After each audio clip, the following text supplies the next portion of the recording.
The National Museum of Egyptian Civilization is one of the newest museums in Egypt that I was very grateful to see last year. Let's talk about it in this episode of Museums with Melissa. The National Museum of Egyptian Civilization, otherwise known as the NMEC, is located in Old Cairo on the eastern side of the city. Although the museum was partially opened in 2017, it wasn't officially inaugurated until the 3rd of April 2021. One of the key differences between a lot of museums in Egypt is that this museum houses both items from ancient Egyptian civilization, as well as Coptic, medieval, Islamic, modern, and contemporary collections. The museum displays a collection of about 50,000 artifacts, and most of the items were taken from other Egyptian museums, such as the Egyptian Museum in Cairo, the Coptic Museum, the Museum of Islamic Art, the Maniel Palace and Museum in Cairo, and the Royal Jewelry Museum in Alexandria.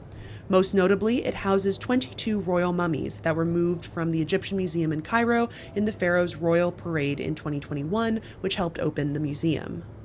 The museum has a few different thematic areas, including the dawn of civilization, the Nile, writing, state and society, material culture, beliefs and thinking, and the gallery of the royal mummies.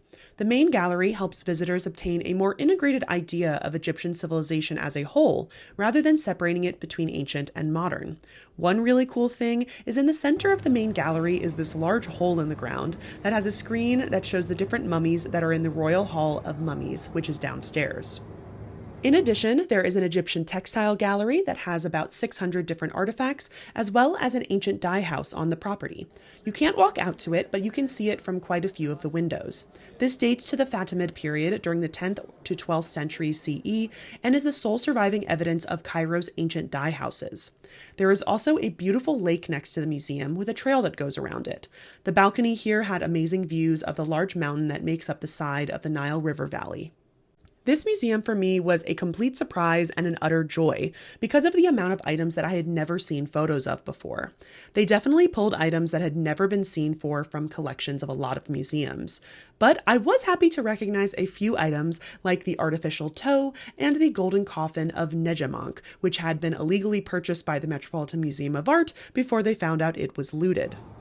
This museum is definitely on a highly recommended list, especially if you want to see the ancient Egyptian mummies of the pharaohs.